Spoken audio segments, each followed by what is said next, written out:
Welcome to my YouTube channel. Next ആയിട്ട് നമ്മൾ discuss ചെയ്യാൻ പോകുന്നത് SSLC സോഷ്യൽ സയൻസ് പരീക്ഷയിൽ ചോദിക്കാവുന്ന മറ്റൊരു ചോദ്യമാണ്. ഇന്ത്യൻ സാമൂഹിക വ്യവസ്ഥയിലെ ഏറ്റവും ഇമ്പോർട്ടൻ്റ് ആയിട്ടുള്ള ഒരു ഘടകമാണ് ഭാഷ. ആ ഭാഷയുടെ പ്രാധാന്യം. ഇന്ത്യൻ സാമൂഹിക വ്യവസ്ഥയെ നല്ലതുപോലെ നിലനിർത്തുന്നതിൽ ഭാഷയുടെ പങ്ക്. നമ്മൾ അതിനെപ്പറ്റിയൊരു ചോദ്യം ഒരു 4 മാർക്കിനോ മറ്റോ ചോദിക്കുകയാണെങ്കിൽ നമുക്ക് കയ്യിൽ നിന്നിട്ട് എഴുതാൻ പറ്റും. പക്ഷെ കുറച്ച് നമ്മൾ വായിച്ചിരിക്കണം. അപ്പോൾ നമ്മൾ ഈ ചുവടെ കൊടുത്തിരിക്കുന്ന ഭാഗം നന്നായിട്ട് വായിച്ചിട്ട് പോവുക. ഓക്കെ. ലോകത്ത് ഏറ്റവും അധികം ഭാഷാ വൈവിധ്യമുള്ള രാജ്യങ്ങളിലൊന്നാണ് ഇന്ത്യ. 22 ഔദ്യോഗിക ഭാഷകളും ഒട്ടനേകം ഭാഷാഭേദങ്ങളും ഇന്ത്യയിലുണ്ട്.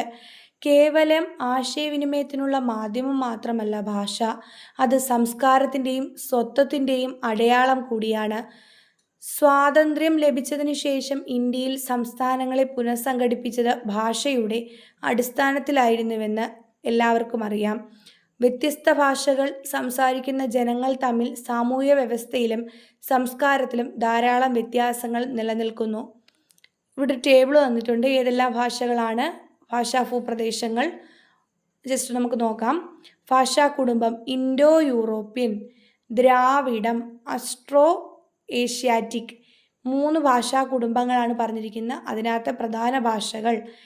പിന്നെ ഭൂപ്രദേശങ്ങൾ: Indo European, Punjabi, Sindhi, Hindi, Bihari, Bengali, Assamese.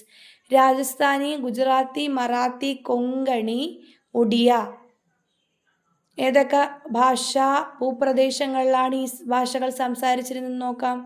Punjab, Sindh, Uttar Pradesh, മധ്യപ്രദേശിൻ്റെ ചില ഭാഗങ്ങൾ, ബീഹാർ, ബംഗാൾ, ആസം, രാജസ്ഥാൻ, കത്തിയവാഡ്, ഗുജറാത്ത്, മഹാരാഷ്ട്ര, ദക്ഷിണ കൊങ്കൺ, ഒറീസ എന്നിവിടങ്ങളിൽ ഈ ഭാഷാ കുടുംബം ഉൾപ്പെടുന്ന ഭാഷകൾ സംസാരിച്ചിരുന്നു.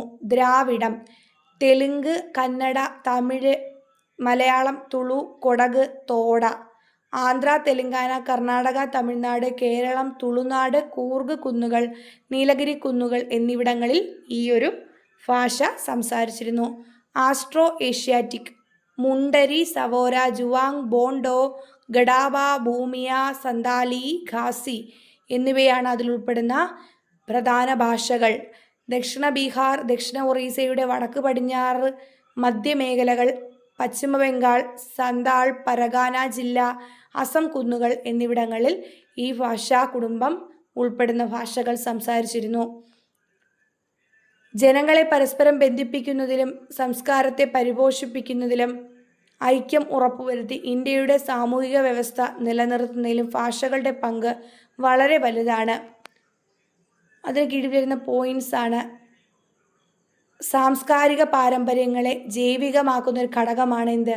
ഭാഷ. കേരളത്തിലെ വടക്കൻ പാട്ടുകൾ വാമൊഴികൾക്ക് ഉദാഹരണമാണ്. ഇത്തരം പാട്ടുകളിലൂടെ പരമ്പരാഗത മൂല്യങ്ങളും സാമൂഹിക വഴക്കങ്ങളും ചരിത്ര സംഭവങ്ങളും സംരക്ഷിക്കപ്പെടുന്നു. അടുത്തത്, ഭാഷകൾ കാലഘട്ടങ്ങൾക്കനുസരിച്ച് വാമൊഴിയിലൂടെയും മാറ്റങ്ങൾക്ക് വിധേയമായി വരമൊഴിയിലൂടെയും അതത് സമൂഹത്തിൻ്റെ പാരമ്പര്യത്തെ ജൈവികമാക്കുന്നു. ഓരോ സമൂഹത്തിൻ്റെയും പാരമ്പര്യങ്ങളും കഥകളും മൂല്യങ്ങളും അതത് സമൂഹത്തിൻ്റെ സംസ്കാരത്തെ പരിപോഷിപ്പിക്കുന്നു. അതിന് സഹായിക്കുന്നത് ഭാഷയാണ്. 2. സ്വത്വബോധം നൽകുന്നു. മലയാളം സംസാരിക്കുന്നവർ മലയാളികൾ എന്നറിയപ്പെടുന്നത് പോലെ ഭാഷ വ്യക്തികളെ അവരുടെ സ്വത്വവുമായി ബന്ധിപ്പിക്കുന്നു. തമിഴർ, ബീഹാറികൾ, പഞ്ചാബികൾ മുതലായ പ്രയോഗങ്ങൾ വ്യക്തികളുടെ ഭാഷയും സ്വത്വവും എങ്ങനെ ബന്ധപ്പെട്ടിരിക്കുന്നു എന്നതിന് ഉദാഹരണമാണ്. ഇങ്ങനെ ഭാഷ വ്യക്തികളുടെ സ്വത്വബോധവുമായി ഉൾച്ചേർന്നിരിക്കുന്നു.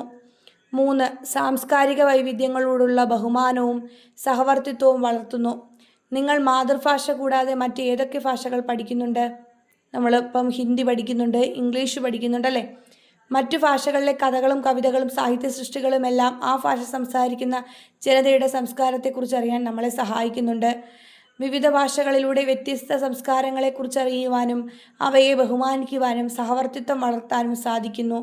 പ്രാദേശിക ഭാഷകൾ ഉൾപ്പെടെ ഒന്നിലധികം ഭാഷകൾ കൈകാര്യം ചെയ്യാനുള്ള കഴിവ് വ്യക്തികൾക്ക് വ്യത്യസ്ത ജീവിത വീക്ഷണങ്ങളും അവസരങ്ങളും നൽകുന്നു.